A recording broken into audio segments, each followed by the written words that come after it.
Do you ever feel something cold on the back of your neck? As if the air itself suddenly became heavier. Hold that feeling, because in the next few minutes, you will hear about a shadow that appeared over a quiet town and left marks that time could never erase.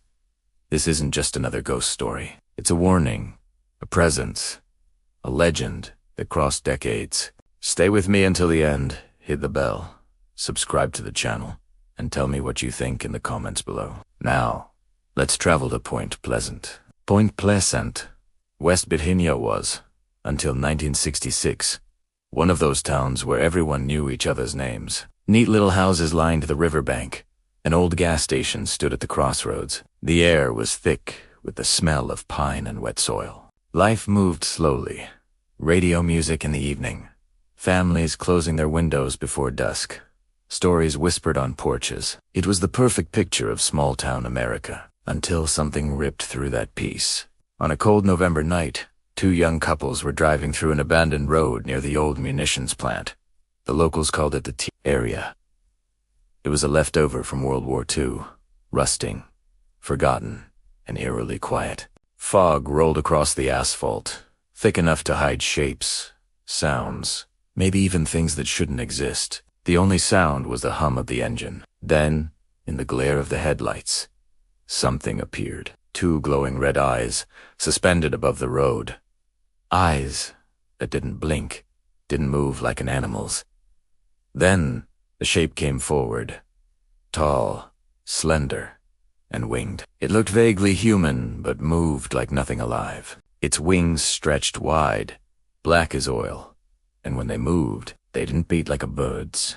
They glided, silent and deliberate, as if it floated through the air. The driver slammed on the gas, tires screeching as the creature followed, hovering above the car. It didn't chase to attack. It simply watched. The chase lasted minutes that felt like hours.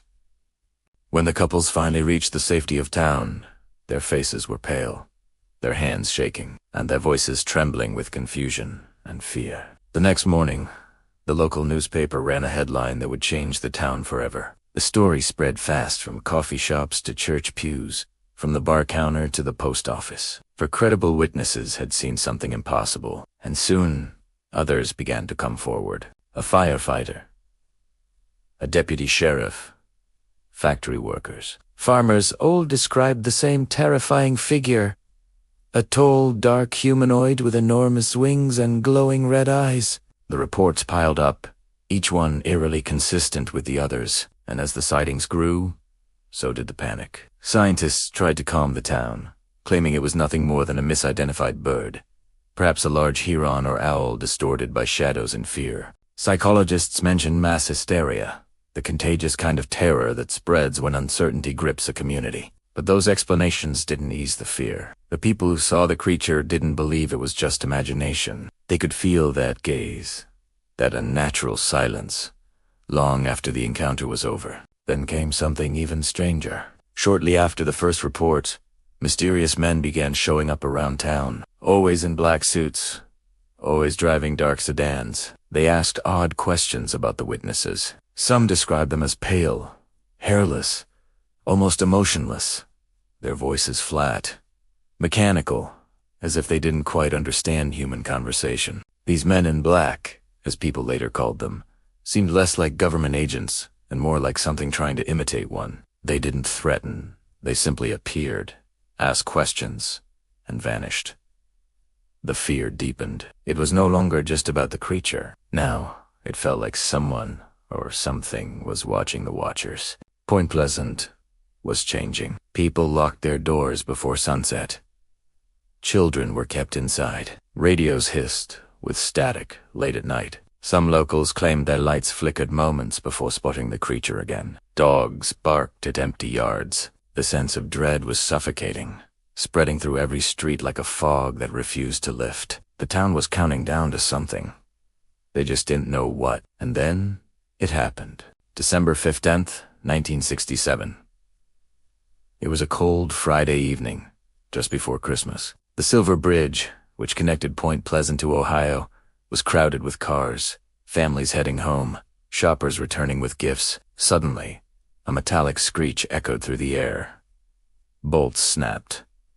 Steel twisted. The entire structure began to shake. Witnesses said it sounded like a scream made of metal. Within seconds, the bridge gave way. Vehicles plunged into the freezing Ohio River below. 46 people lost their lives in a catastrophe so sudden that no one even had time to react.